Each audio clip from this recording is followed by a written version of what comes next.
Hello, my name is Tayson Martindale. I am a cartoonist and storyteller from Edmonton, Alberta, Canada, and today I want to talk about my first exposure to visual storytelling, and that was comic strips.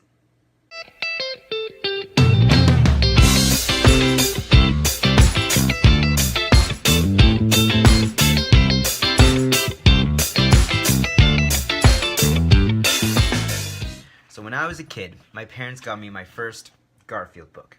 Say what you will about Garfield, but I thought Garfield was hilarious. I still think Garfield's hilarious. I don't know why it gets bagged on so much, but it was my first exposure to comics as a storytelling medium.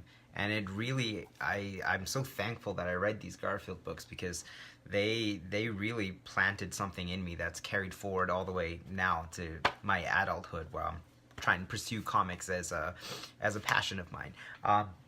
So reading was always big in my household as a child. And my mom used to have this notebook where she'd keep track of every single book I'd read from like grade 2 and up, grade 1 and up.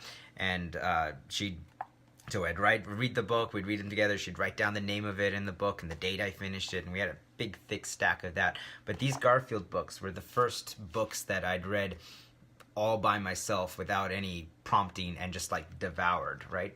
And I know they're comics, so it's not like it's a novel kind of thing, but there are storylines. Those are my favorite comic strips, were the ones that had storylines and characters and progressed. And my absolute favorite time were the ones where they'd have the Christmas strips for Garfield. So like they'd get to December, like they have the dates on the bottom, and then they'd have like the Christmas storylines and strips and gags and things. And comic strips, as just by nature, are just such a fun way that method of conveying a story, because they're so concise, they're so purposeful.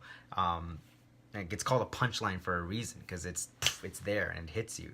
And there's definitely a lot of the pacing and rhythm of a comic strip that's kind of found its way into my style of laying out a comic page and doing the paneling and things like that.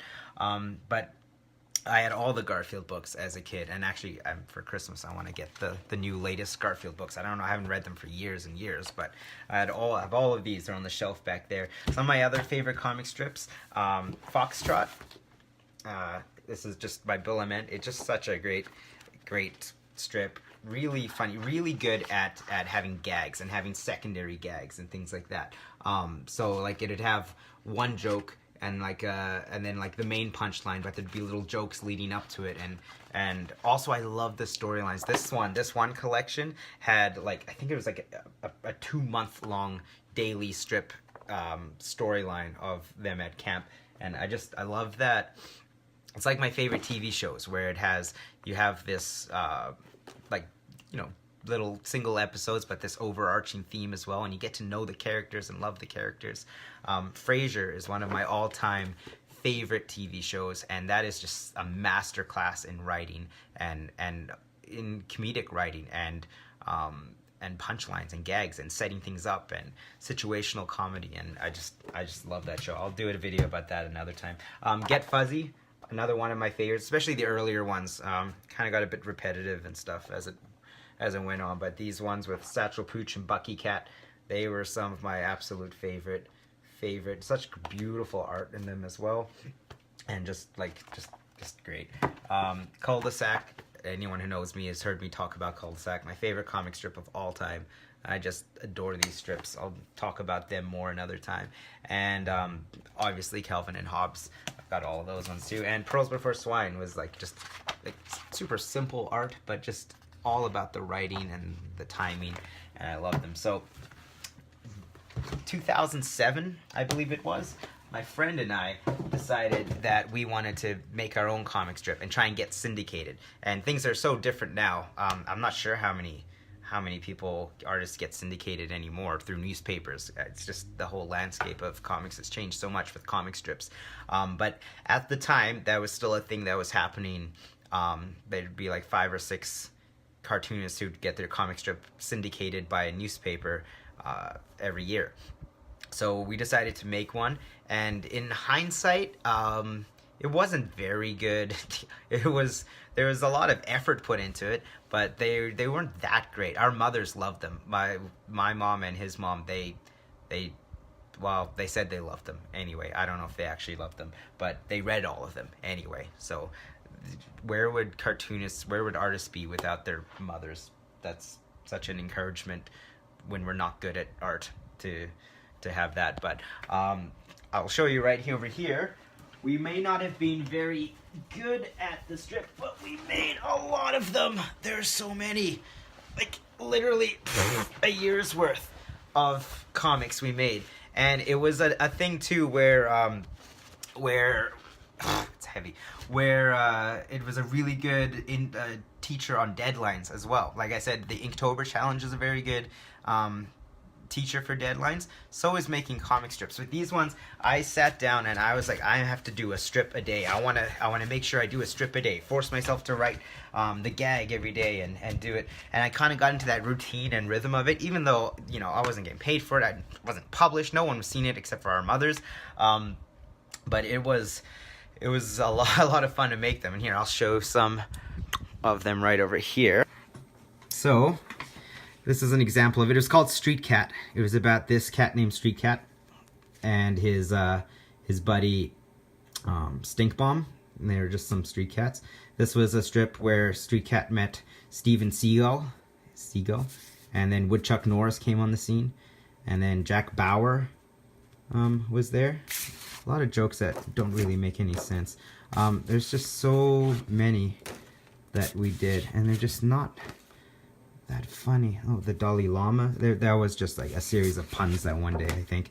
Oh, I didn't even finish some of these. But we made a lot of them. Like, you can see, like, just a whole year's worth of this comic strip. And sent it off to syndicates and got my first rejection letters as an artist. So that was fun. We were actually so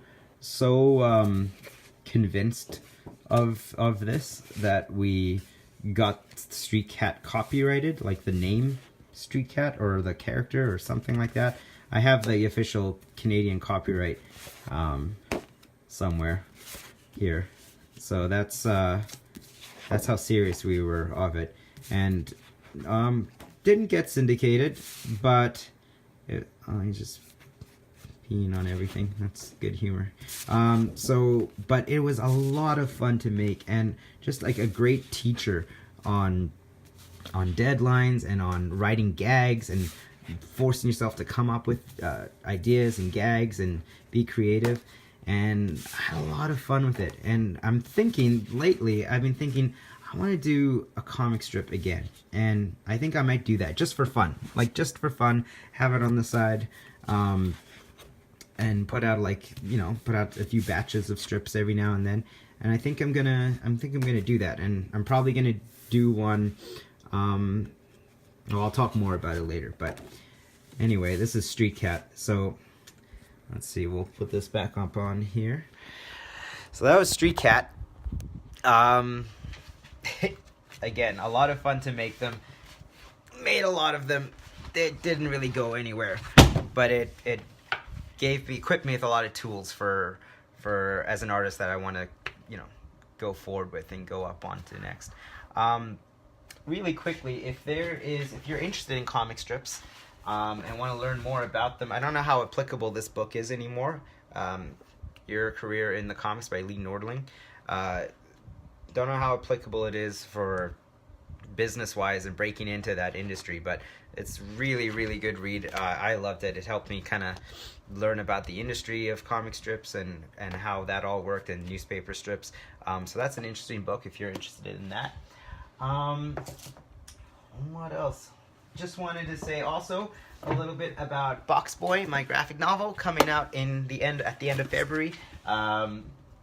That will be in previews in the Diamond Distributors previews in December. So you can pre-order it there if you're a comic shop. If you want to talk about it, hear more about it, please come let me know. And actually, I'll just quickly show you right over here a quick little preview of the cover. So this is a mock-up of the front cover, Box Boy. It's kind of like his face would be a cardboard theme. And in the back cover, we're thinking something like this, continuing the theme with like a little shipping label over there, or something like that too. So pretty excited about that. That's coming out soon. Yeah, if you are a fan of comic strips, I'd love to hear about what comic strips you like and what comic strips you enjoy. And if you think I should get on the horse again and get a comic strip going, let me know, comment below, and we'll see you in the next video.